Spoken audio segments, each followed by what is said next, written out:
കോഴിക്കോട് വയനാട് ദേശീയപാതയിൽ പതിമംഗലത്ത് കാറും പിക്കപ്പ് വാനും കൂട്ടിയിടിച്ച് 3 പേർ മരിച്ചു.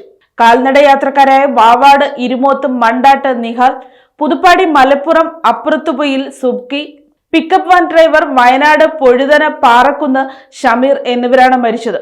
തിങ്കളാഴ്ച പുലർച്ചെ 2 മണിയോടെയാണ് അപകടം. കാറിലും പിക്കപ്പ് വാനിലും 2 പേരാണ് ഉണ്ടായിരുന്നത്. ഗുരുതര പരിക്കേറ്റ പിക്കപ്പിലെ സഹയാത്രികനായ പൊഴുതന സ്വദേശി ഷഫീഖ് കോഴിക്കോട് മെഡിക്കൽ കോളേജ് ആശുപത്രിയിൽ ചികിത്സയിലാണ്. പപ്പായ കയറ്റി കോഴിക്കോട് ഭാഗത്തേക്ക് പോവുകയായിരുന്ന പിക്കപ്പ് വാനും എതിരെ വന്ന കാറും കൂട്ടിയിടിക്കുകയായിരുന്നു. ഇടിയുടെ ആഘാതത്തിൽ 2 വാഹനങ്ങളും തമ്മിൽ ചേർന്ന് പോയി. നാട്ടുകാർ ലോറിയിൽ വടം കെട്ടി വാഹനങ്ങളെ വേർപെടുത്താൻ ശ്രമിച്ചെങ്കിലും നടന്നില്ല.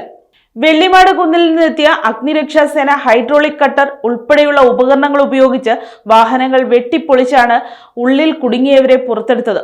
ഉടനെ തന്നെ ആശുപത്രിയിൽ എത്തിച്ചെങ്കിലും ജീവൻ രക്ഷിക്കാനായില്ല. അപകടത്തിൽ കാർ പൂർണ്ണമായും പിക്കപ്പിന്റെ മുൻവശവും തകർന്നു. വാവാട് ഇരുമോത്ത് മുണ്ടാട്ട് സക്കീറിന്റെയും സുൽഫത്തിന്റെയും മകനാണ് നിഹാൽ. സഹോദരി സന ഫാത്തിമ. പുതുപ്പാടി മലപ്പുറം അപ്പുറത്തുപൊയ്കയിൽ അസീസ് മുസ്ലിയാർ സക്കീന ദമ്പതികളുടെ ഏക മകനാണ് സുബ്കി. പരേതനായ ഹുസൈനും സുലേഖയുമാണ് ഷമീറിന്റെ മാതാപിതാക്കൾ.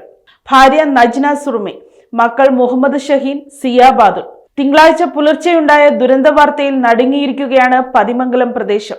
യുവാക്കളായ 3 പേരെ ഒരുമിച്ച് നഷ്ടമായതിന്റെ വേദനയിലാണ് നാട്. ഞായറാഴ്ച രാത്രി വൈകി അങ്ങാടിയിൽ നിന്ന് വീട്ടിലേക്ക് മടങ്ങിയവർക്ക് പുലർന്നപ്പോൾ കേട്ട വാർത്ത വിശ്വസിക്കാനാവുന്നില്ല.